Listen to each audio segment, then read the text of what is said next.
হবে। আমাদের এবারের যে ইস্যু সেটা হচ্ছে ভোজ্য তেল সিন্ডিকেট সাধারণত দাম একটু বেড়ে যায়, কিন্তু এবার রোজার মাসে যে দাম ছিল তার চেয়ে এখন আরও বেশি দাম।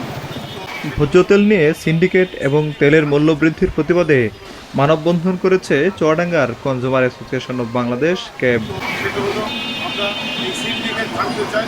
আমাদের বর্তমান সরকারের কাছে বৃহস্পতিবার সকাল 11টায় চুয়াডাঙ্গার বাদুরতলায় এ মানববন্ধন অনুষ্ঠিত হয়।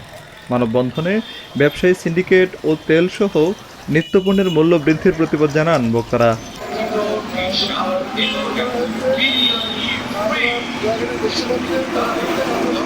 এ সময় ভোক্তারা কোনো সিন্ডিকেট মেনে নেবে না উল্লেখ করে ভোক্তারা বলেন, মানুষের ক্রয়ক্ষমতার মধ্যে রাখতে হবে ভোজ্য তেলের মূল্য। এ সময় ভোক্তারা কোনো সিন্ডিকেট মেনে নেবে না উল্লেখ করে বক্তারা বলেন, মানুষের ক্রয়ক্ষমতার মধ্যে রাখতে হবে ভোজ্য তেলের মূল্য। বাংলার মানুষ সহ্য করবে না করার জন্য আমি প্রতিবাদের সঙ্গে আপনাদের চেষ্টা করি। ধন্যবাদ। এক মাসের ব্যবধানে ভোজ্য তেলের মূল্য বৃদ্ধি এবং কৃত্রিম সংকট দেখানোর বিরুদ্ধে কঠোর ব্যবস্থা নেওয়ার দাবিও জানান তারা।